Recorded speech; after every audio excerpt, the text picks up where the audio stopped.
Hello viewers, আসসালামু আলাইকুম। Welcome back to my channel. আজকে আবারও সবাইকে স্বাগতম জানাচ্ছি আমার নতুন আরও একটি রেসিপি দেখার জন্য। শীতের পিঠাপুলির আজকের আয়োজনে তৈরি করে দেখাবো বরিশালের বিখ্যাত রসপাকন পিঠা রেসিপি। মেহমান আপ্যায়ন কিংবা স্পেশাল গেস্টের জন্য এই পিঠাগুলো একদম পারফেক্ট। তুলার মতো নরম তুলতুলে বরিশালের বিখ্যাত এই রসপাকন পিঠাগুলো আপনি যাকেই খাওয়াবেন সেই কিন্তু আপনার প্রশংসা করবে।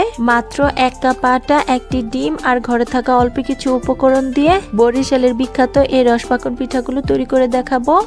তাই রেসিপিটি প্রথম থেকে লাস্ট পর্যন্ত দেখতে থাকুন। আশা করছি সবার কাছে অনেক ভালো লাগবে। ভালো লাগলে প্লিজ একটি লাইক দিয়ে চ্যানেলটিকে সাবস্ক্রাইব করে দিবেন আর পাশে থাকা বেল আইকনটি প্রেস করে দিতে পারেন যেন পরবর্তী ভিডিও নোটিফিকেশন সবার আগে পৌঁছে যায়। আর যারা ফেসবুক পেজ থেকে দেখছেন প্লিজ একটি ফলো দিয়ে দিবেন। তাহলে চলুন দেখে নেওয়া যাক বরিশালের বিখ্যাত এই নরম তুলতুলে রসপাকন পিঠাগুলো কিভাবে তৈরি করছি। বরিশালের বিখ্যাত রসপাকন পিঠা তৈরি করার জন্য ফার্স্টে আমাদের একটা ডো তৈরি করে নিতে হবে। তার জন্য এখানে দেখুন চুলায় একটা কড়াই বসিয়ে দিয়েছি। এখন এই কড়াইটার মধ্যে আমি নিয়ে নিচ্ছি 1 কাপ পরিমাণ লিকুইড দুধ। তারপর এই দুধের মধ্যে আমি অ্যাড করে দিচ্ছি 1/4 চা চামচ লবণ। এখন একটা হাতার সাহায্যে অনবরত নেড়ে চেড়ে দুধের সাথে লবণটাকে খুব ভালোভাবে মিশিয়ে নিচ্ছি। আপনারা চাইলে এখানে দুধের পরিবর্তে পানি দিয়েও পিঠার জন্য এই ডোটাকে তৈরি করে নিতে পারেন, কোনো সমস্যা নেই। দেখতেই পাচ্ছেন দুধের সাথে লবণটা খুব ভালোভাবে নেড়েচেড়ে মেশানো হয়ে গিয়েছে। এখন আমি এই দুধটা খুব ভালোভাবে ফুটে ওঠা পর্যন্ত অপেক্ষা করব। দেখতেই পাচ্ছেন দুধটা খুব ভালোভাবে ফুটে উঠেছে। এখন আমি আবারও একটা হাতের সাহায্যে কিছুক্ষণ নেড়েচেড়ে নিচ্ছি। দুধটা কিছুক্ষণ নেড়েচেড়ে এর মধ্যে আমি অ্যাড করে দিব 1 কাপ পরিমাণ আটা। আজকের পিঠাগুলো তৈরি করার জন্য আমি এখানে গমের আটাটা নিয়েছি। আপনারা চাইলে এখানে আটার পরিবর্তে ময়দা কিংবা চালের গুঁড়াটাও নিতে পারেন, কোনো সমস্যা নেই। এখন একটা হাতের সাহায্যে অনবরত নেড়েচেড়ে পিঠার জন্য একটা ডো তৈরি করে নিচ্ছি। বন্ধুরা, বরিশালের বিখ্যাত এই রসপাকন পিঠাগুলো খেতে এত বেশি মজার হয়, আপনি বাসায় একদিন না তৈরি করলে বুঝতেই পারবেন না। তাই বলবো বরিশালের বিখ্যাত এই রসপাকন পিঠাগুলো একদিন বানিয়ে দেখতে পারেন। দেখতেই পাচ্ছেন আমি অনবরত নেড়েচেড়ে পিঠার জন্য ডোটাকে তৈরি করে নিয়েছি। এখন আমাদের চুলার জালটাকে বন্ধ করে দিতে হবে আর এই ডোটাকে অন্য একটা পাত্রে তুলে নিতে হবে। তার জন্য এখানে দেখুন একটা মিক্সিং বোল নিয়েছি আর এটার মধ্যে আমি আটার ডোটাকে তুলে নিচ্ছি। এ পর্যায়ে ডোটা কিন্তু অনেক বেশি গরম রয়েছে। এই অবস্থায় কিন্তু ডোটা পিঠার জন্য তৈরি করে নেওয়া যাবে না। তাই এই মিক্সিং বোলটা আমরা একটা সাইডে রেখে দিব 5 মিনিটের জন্য। আর এই সময়ের মধ্যে আমরা পিঠার জন্য একটা শিরা তৈরি করব। তার জন্য এখানে দেখুন চুলায় আবারও একটা প্যান বসিয়ে দিয়েছি। এখন এর মধ্যে আমি দিয়ে দিচ্ছি 1 কাপ পরিমাণ চিনি। তারপর এর মধ্যে আমি অ্যাড করে দিচ্ছি 2 কাপ পরিমাণ পানি। অর্থাৎ এখানে আমি যতটুকু চিনি নিয়েছি তার ডাবল আমি পানি অ্যাড করেছি। তারপর এখানে আমি অ্যাড করে দিচ্ছি 2টা এলাচ। এলাচের মুখটা আমি হালকা ফাটিয়ে দিয়েছি যেন এলাচের সুঘ্রাণটা বের হতে পারে। এখন একটা হাতের সাহায্যে অনবরত নেড়ে চেড়ে এই সবকিছু উপকরণকে খুব ভালোভাবে মিশিয়ে নিচ্ছি। আজকের রসপাকন পিঠা তৈরি করার জন্য আমি কিন্তু এখানে কোনো রকম ঘন শিরা তৈরি করব না, শুধুমাত্র চিনি গলে গিয়ে পানিটা ফুটে ওঠা পর্যন্ত অপেক্ষা করব। দেখতেই পাচ্ছেন নেড়েচেড়ে এই সবকিছু উপকরণ খুব ভালোভাবে মেশানো হয়ে গিয়েছে। এখন এই চিনি শিরাটা খুব ভালোভাবে ফুটে ওঠা পর্যন্ত আমাদের অপেক্ষা করতে হবে। বন্ধুরা, দেখতেই পাচ্ছেন চিনি গলে গিয়ে শিরাটা খুব ভালোভাবে ফুটে উঠেছে। এখন আমি এই শিরাটাকে আরো 2 মিনিটের মতো মিডিয়াম হিটে জাল করে নিব। বন্ধুরা, রসপাকন পিঠার জন্য এই শিরাটাকে আমি আরো 2 মিনিটের মতো খুব ভালোভাবে জাল করে নিয়েছি।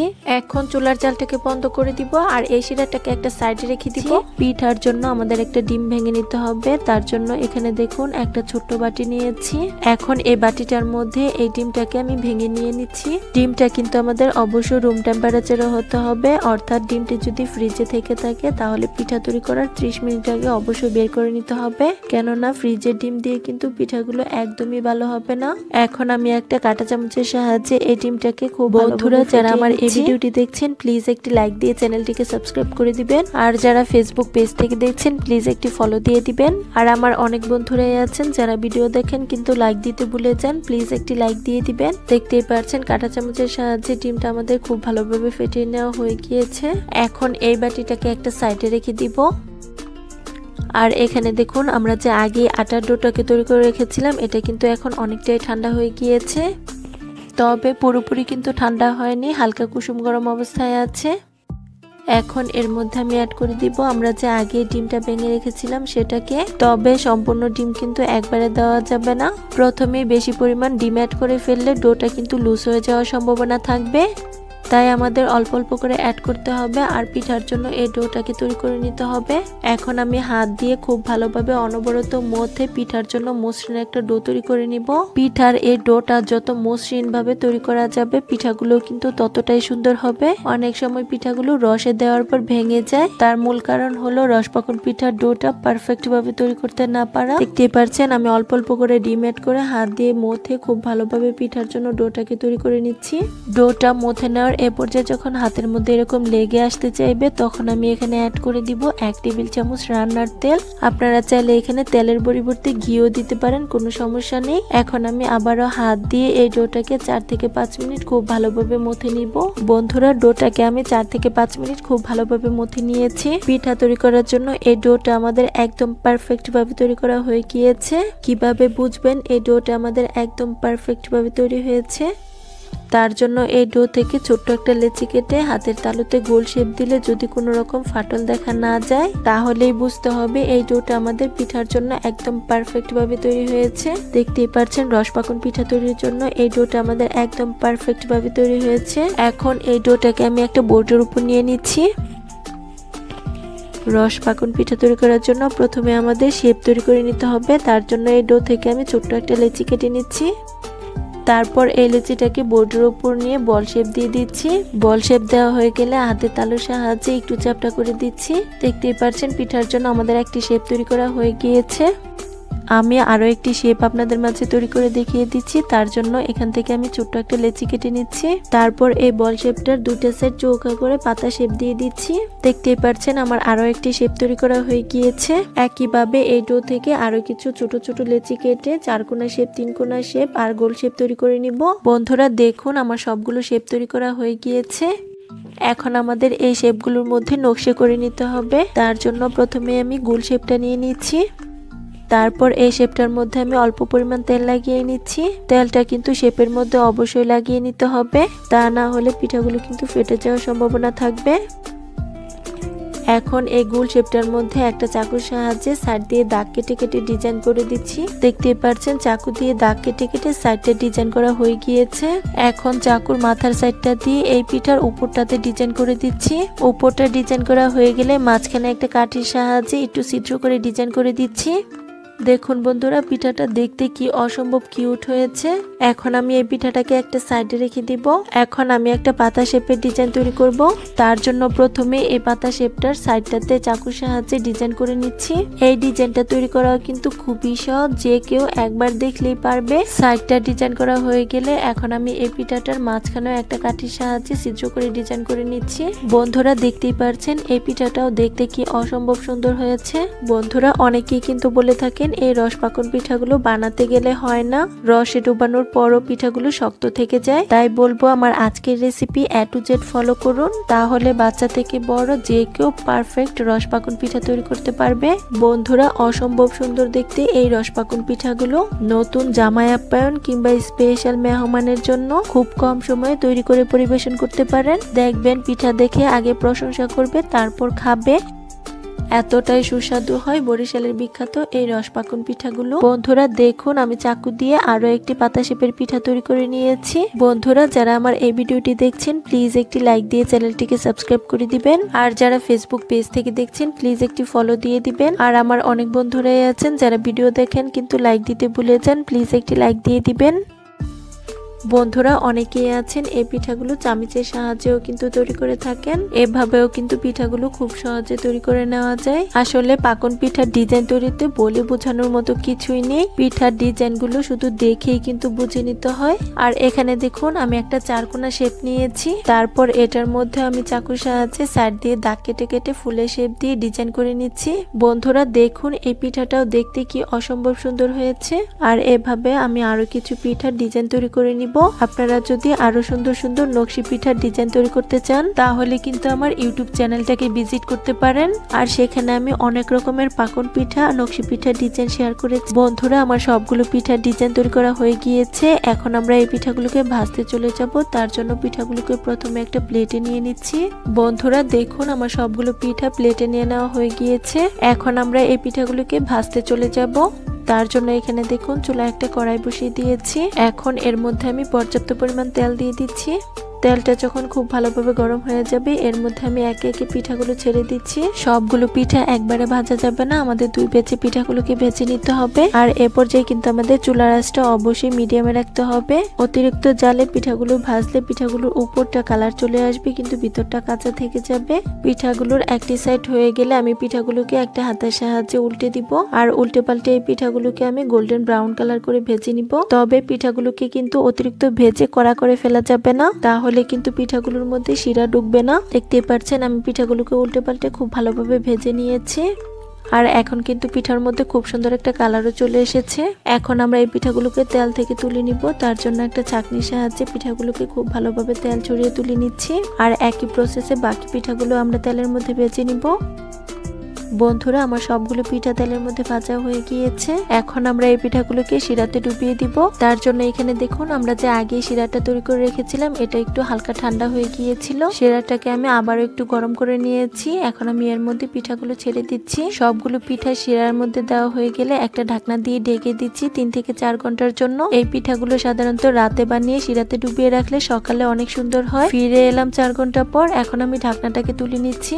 বন্ধুরা দেখুন পিঠাগুলো কি সুন্দর শিরা খেয়ে রসে টইটুম্বুর হয়ে গিয়েছে। এখন আমি এই পিঠাগুলো আপনাদের মাঝে পরিবেশন করে দেখিয়ে দিচ্ছি। বন্ধুরা, তুলার মতো নরম তুলতুলে আজকের এই রসপাকুন পিঠাগুলো।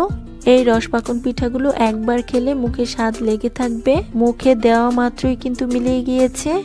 বাসায় অবশ্যই এই শীতে বরিশালের বিখ্যাত এই রসপাকুন পিঠাগুলো তৈরি করে দেখতে পারেন। আমি একটি পিঠা কেটে শেয়ার করছি আর ভিতরটাও দেখিয়ে দিচ্ছি কত সুন্দর হয়েছে। আশা করছি আমার আজকের রেসিপি সবার কাছে অনেক ভালো লেগেছে। রেসিপি ভালো লাগলে চ্যানেল সাবস্ক্রাইব করে সাথে থাকবেন। আর যারা পেজ থেকে হ্যালো ভিউয়ার্স, আসসালামু আলাইকুম, welcome back to my channel. আজকে আবারও সবাইকে স্বাগতম জানাচ্ছি আমার নতুন আরো একটি রেসিপি দেখার জন্য। আজকে শেয়ার করব মাত্র 1 কাপ আটা আর সুজি দিয়ে দুর্দান্ত স্বাদের একটা পিঠা তৈরির রেসিপি। আর সাথে তৈরি করে দেখাবো মজাদার ইয়াম্মি একটা চাটনি তৈরির রেসিপি। ঘরে যদি চালের গুঁড়া না থাকে, শুধুমাত্র আটা আর অল্প কিছু উপকরণ দিয়ে আজকের এই অসংখ্য চিত্রযুক্ত তুলার মতো নরম তুলতুলে পিঠাগুলো তৈরি করে নেওয়া যাবে। আশা করছি আমার আজকের রেসিপি সবার কাছে ভীষণ ভালো লাগবে। ভালো লাগলে প্লিজ একটি লাইক দিয়ে চ্যানেলটিকে সাবস্ক্রাইব করে দিবেন আর পাশে থাকা বেল আইকনটি প্রেস করে দিতে পারেন যেন পরবর্তী ভিডিও নোটিফিকেশন সবার আগে পৌঁছে যায়। তাহলে চলুন দেখে নেওয়া যাক আজকের পিঠাগুলো কিভাবে তৈরি করছি। মজাদার পিঠাগুলো তৈরি করার জন্য ফার্স্টে এখানে দেখুন একটা মিক্সিং বোল নিয়েছি। এখন এই মিক্সিং বোলটাতে নিয়ে নিচ্ছি 1 কাপ পরিমাণ আটা। আপনারা চাইলে কিন্তু এখানে আটার পরিবর্তে ময়দাটাও দিতে পারেন। তারপর এই আটার মধ্যে আমি অ্যাড করে দিচ্ছি 1/2 কাপ পরিমাণ সুজি। এখানে আমি আজকের পিঠাগুলো তৈরি করার জন্য চিকন দানা সুজিটা নিয়েছি।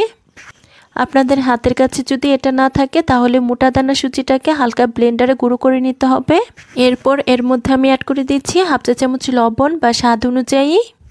তারপরে অ্যাড করে দিচ্ছি 1/2 চা চামচ বেকিং পাউডার। তারপর অ্যাড করে দিচ্ছি খুব সামান্য পরিমাণ বেকিং সোডা। বেকিং পাউডার হাতের কাছে না থাকলে শুধুমাত্র বেকিং সোডাটা অ্যাড করলেই হয়ে যাবে। এখন এই সব কিছু উপকরণ আমি খুব ভালোভাবে মিশিয়ে নিচ্ছি। দেখতেই পাচ্ছেন সব কিছু উপকরণ আমাদের খুব ভালোভাবে মেশানো হয়ে গিয়েছে। এখন আমরা একটা ব্যাটার তৈরি করে নিব। তার জন্য এর মধ্যে আমরা পানি অ্যাড করব। পিঠার জন্য আজকের ব্যাটারটা তৈরি করার ক্ষেত্রে আমাদের কিন্তু এখানে প্রথমেই বেশি পরিমাণ পানি অ্যাড করে ফেলা যাবে না। প্রথমেই বেশি পরিমাণ পানি অ্যাড করে ফেললে ব্যাটারটা কিন্তু লুজ হয়ে যাওয়ার সম্ভাবনা থাকবে আর সেক্ষেত্রে পিঠাগুলো কিন্তু একদমই ভালো হবে না। তাই আমাদের অল্প অল্প করে পানি অ্যাড করতে হবে আর বুঝতে হবে ব্যাটারটা তৈরি করার ক্ষেত্রে আমাদের আর কতটা পানি প্রয়োজন। আর এখানে কিন্তু আমি কোনো রকম ঠান্ডা পানি ইউজ করছি না, পানিটাকে হালকা কুসুম গরম করে নিয়েছি। বন্ধুরা, চালের গুঁড়া দিয়ে তো আমরা প্রায়ই পিঠা তৈরি করে থাকি। একদিন আটা আর সুজি দিয়ে আজকের এই নরম তুলতুলে পিঠাগুলো তৈরি করে দেখতে পারেন। হঠাৎ বাসায় মেহমান চলে এলে কিংবা বিকেলে নাস্তা হিসেবেও আমরা কিন্তু এই পিঠাগুলো খুব সহজেই তৈরি করে নিতে পারি। দেখবেন বাচ্চা থেকে বড় সকলে এই পিঠাগুলো ভীষণ পছন্দ করবে। বন্ধুরা, যারা আমার এই ভিডিওটি দেখছেন প্লিজ একটি লাইক দিয়ে চ্যানেলটিকে সাবস্ক্রাইব করে দিবেন। আর যারা ফেসবুক পেজ থেকে দেখছেন প্লিজ একটি ফলো দিয়ে দিবেন। অনেকেই আছেন ভিডিও দেখেন কিন্তু লাইক দেন না, প্লিজ একটি লাইক দিয়ে দিবেন। দেখতেই পাচ্ছেন আমি অল্প অল্প পানি অ্যাড করে পিঠার জন্য ব্যাটারটাকে তৈরি করে নিয়েছি। এখন আমি ব্যাটারটাকে একটা হুইস্কের সাহায্যে খুব ভালোভাবে মিশিয়ে নিচ্ছি। এতে করে ব্যাটারের মধ্যে কোনো প্রকার দলা থাকবে না, একদম স্মুথভাবে ব্যাটারটা তৈরি হবে। আমি 1 মিনিটের মতো হুইস্কের সাহায্যে খুব ভালোভাবে মিশিয়ে নিয়েছি। এখন ব্যাটারটা আমাদের একদম পারফেক্টভাবে তৈরি করা হয়ে গিয়েছে। এখন আমি একটা চামচের সাহায্যে ব্যাটারের ঘনত্বটা আপনাদেরকে একটু কাছ থেকে দেখিয়ে দিচ্ছি। এটা কিন্তু আমাদের দেখেই বুঝতে হবে, এটা বলে বোঝানোর মতো কিছুই নেই। আর বন্ধুরা, এখানে আমার 1 কাপ পরিমাণ আটা আর 1 কাপ পরিমাণ সুজির জন্য 2.5 কাপ পরিমাণ পানি লেগেছে। এই পরিমাপে পিঠাগুলো বানালে একদম পারফেক্ট একটা ব্যাটার তৈরি হবে, আর পিঠাগুলোও কিন্তু অনেক বেশি ভালো হবে। এখন এই ব্যাটারটাকে আমাদের রেস্টে রাখতে হবে, তার জন্য একটা ঢাকনা দিয়ে ঢেকে রেস্টে রেখে দিচ্ছি 10 মিনিটের জন্য। আর এ সময়ের মধ্যে আমরা পিঠাগুলো খাওয়ার জন্য একটা চাটনি তৈরি করব। তার জন্য এখানে দেখুন একটা বোর্ডের উপর নিয়ে নিচ্ছি একটা মিডিয়াম সাইজের পেঁয়াজ আর একটা টমেটো। এখন এই পেঁয়াজ আর টমেটোটাকে আমাদের একটু বড় টুকরো করে কেটে নিতে হবে। প্রথমে পেঁয়াজটাকে কেটে নিচ্ছি, তারপর আমি টমেটোটাকে কেটে নিব। দেখতেই পাচ্ছেন পেঁয়াজটা বড় টুকরো করে কেটে নেওয়া হয়ে গিয়েছে। এখন আমি একইভাবে টমেটোটাকেও বড় টুকরো করে কেটে নিব। বন্ধুরা দেখুন, টমেটোটাও আমার বড় টুকরো করে কেটে নেওয়া হয়ে গিয়েছে। এখন আমি এগুলোকে একটা প্লেটে তুলে নিব। টমেটো আর পেঁয়াজ টুকরোগুলো আমাদের বাটিতে তুলে নেওয়া হয়ে গিয়েছে। এখন আমরা চাটনিটা তৈরি করতে চলে যাব। তারপর এখানে দেখুন চুলায় একটা ফ্রাই প্যান বসিয়ে দিয়েছি, আর এর মধ্যে হাফ চা চামচ তেল অ্যাড করে কিছুটা পরিমাণ বাদাম অ্যাড করে দিচ্ছি। এখন একটা হাতার সাহায্যে বাদামগুলোকে অনবরত নেড়েচেড়ে হালকা করে ভেজে নিব। অনেক বেশি ভেজে বাদামগুলোকে লাল করে ফেলা যাবে না। 1 মিনিটের মতো অনবরত নেড়েচেড়ে বাদামগুলোকে আমি খুব ভালোভাবে ভেজে নিয়েছি। এখন এই বাদামগুলোর মধ্যে আমি বাকি উপকরণগুলো অ্যাড করব। দিয়ে দিচ্ছি 3 কোয়া রসুন, তারপর দিয়ে দিচ্ছি 1টি কাঁচামরিচ, তারপর দিয়ে দিচ্ছি আগে থেকে কেটে রাখা পেঁয়াজ টুকরোগুলো।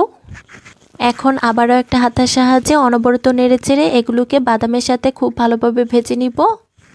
আপনারা চাইলে কিন্তু এখানে কাঁচামরিচের পরিবর্তে শুকনো মরিচটাও অ্যাড করতে পারেন। এতে করে চাটনিটা খেতে কিন্তু আরও বেশি টেস্টি হবে। আমার হাতের কাছে ছিল না, তাই আমি কাঁচামরিচটাই অ্যাড করেছি। তো বন্ধুরা দেখতেই পাচ্ছেন এগুলোও কিন্তু আমাদের হালকা ভেজে নেওয়া হয়ে গিয়েছে। এখন এর মধ্যে আমি অ্যাড করে দিব আগে কেটে রাখা টমেটোগুলো। এখন আবারও অনবরত নেড়েচেড়ে মিডিয়াম হিটে এই সব কিছু উপকরণ খুব ভালোভাবে ভেজে নিব। টমেটোটা ভেজে নিতে কিন্তু আমাদের খুব বেশি একটা সময় লাগবে না, 1 মিনিটের মতো ভেজে নিলেই হয়ে যাবে। এই সময়ের মধ্যেই কিন্তু টমেটোটা খুব ভালোভাবে সিদ্ধ হয়ে ভাজা ভাজা হয়ে যাবে। দেখতেই পাচ্ছেন চাটনিটা তৈরি করার জন্য আমাদের সবকিছু উপকরণ খুব ভালোভাবে ভেজে নেওয়া হয়ে গিয়েছে। এখন এগুলো হালকা ঠান্ডা হয়ে যাওয়ার পর আমি একটা মিক্সিং জার নিয়েছি, আর এটার মধ্যে আমি নিয়ে নিচ্ছি। তারপর এর মধ্যে আমি অ্যাড করে দিচ্ছি 1/4 টিস্পুন বিট লবণ, আর সাথে অ্যাড করে দিচ্ছি খুব সামান্য পরিমাণ ধনিয়া পাতা কুচি। এখন এই সব কিছুকে আমি অফ স্ক্রিনে খুব ভালোভাবে পেস্ট করে নিব। আর এদিকে দেখুন আমরা যে আগেই পিঠার জন্য ব্যাটারটা তৈরি করে রেখেছিলাম, এটা কিন্তু এখন ফুলে ডাবল হয়ে গিয়েছে। এখন আমি এই ব্যাটারটাকে আবারও একটা চামচের সাহায্যে খুব ভালোভাবে মিশিয়ে ফেটিয়ে নিচ্ছি।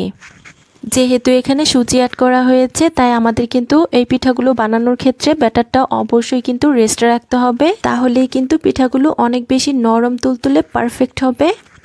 তো বন্ধুরা দেখতেই পাচ্ছেন ব্যাটারটা আমাদের খুব ভালোভাবে আবারও মেশানো হয়ে গিয়েছে। এখন আমরা পিঠাগুলো তৈরি করতে চলে যাব। তার জন্য এখানে দেখুন চুলায় আবারও একটা প্যান বসিয়ে দিয়েছি, আর এর মধ্যে আমি খুব সামান্য পরিমাণ তেল অ্যাড করে নিচ্ছি।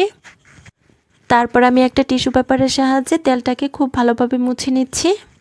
এখন প্যানটা যখন খুব ভালোভাবে গরম হয়ে যাবে, এর মধ্যে আমি 1 চামচ পরিমাণ ব্যাটার অ্যাড করে নিচ্ছি। এই পিঠাগুলো হতে কিন্তু খুব একটা সময় লাগে না, 20 থেকে 30 সেকেন্ডের মধ্যেই পিঠাগুলো হয়ে যায়। দেখতেই পাচ্ছেন প্যানের মধ্যে ব্যাটার দেওয়ার সাথে সাথেই পিঠাগুলো কি সুন্দর ছিদ্রযুক্ত হতে শুরু হয়েছে। দেখতেই পাচ্ছেন পিঠাটা হয়ে গিয়েছে। এখন আমি একটা হাতের সাহায্যে পিঠাটা তুলে নিচ্ছি। আমি আরও একটি পিঠা আপনাদের মাঝে তৈরি করে দেখিয়ে দিচ্ছি। তার জন্য প্রথমে প্যানটাকে আমি অল্প তেল দিয়ে মুছে নিয়েছি। তারপর প্যানের মধ্যে আমি 1 চামচ পরিমাণ ব্যাটার অ্যাড করে নিচ্ছি। বন্ধুরা আবারও বলছি, যারা আমার এই ভিডিওটি দেখছেন প্লিজ একটি লাইক দিয়ে চ্যানেলটিকে সাবস্ক্রাইব করে দিবেন, আর যারা ফেসবুক পেজ থেকে দেখছেন প্লিজ একটি ফলো দিয়ে দিবেন। বন্ধুরা দেখতেই পাচ্ছেন আমার আরও একটি পিঠা তৈরি করা হয়ে গিয়েছে, আর এই পিঠাটাও দেখুন কি সুন্দর অসংখ্য ছিদ্র ছিদ্র হয়েছে। এখন আমি একই প্রসেসে বাকি সবগুলো পিঠা অফ স্ক্রিনে তৈরি করে নিব। বন্ধুরা দেখুন আমাদের সবগুলো পিঠা তৈরি করে নেওয়া হয়ে গিয়েছে। পিঠাগুলো বাদাম আর টমেটোর চাটনি দিয়ে খেতে অসম্ভব টেস্টি হয়েছে। আপনারা চাইলে কিন্তু গরু কিংবা খাসির মাংসের সাথেও এই পিঠাগুলো সার্ভ করতে পারেন। বন্ধুরা দেখতে পাচ্ছেন পিঠাগুলো কি সুন্দর অসংখ্য ছিদ্র ছিদ্র জালিদার হয়েছে। আর পিঠাগুলোর পিছন সাইডটাও কিন্তু একদমই পোড়া লেগে যায়নি। প্রতিটা পিঠা হয়েছে অনেক বেশি সফট তুলতুলে। বাসায় চালের গুঁড়া না থাকলে খুব সহজে আজকের এই পিঠাগুলো বানিয়ে দেখতে পারেন। আশা করছি আমার আজকের রেসিপি সবার কাছে ভীষণ ভালো লেগেছে। রেসিপি ভালো লাগলে চ্যানেল সাবস্ক্রাইব করে সাথে থাকবেন। আর যারা ফেসবুক পেজ থেকে দেখছেন প্লিজ একটি ফলো দিয়ে দিবেন। সবাই অনেক বেশি ভালো থাকবেন।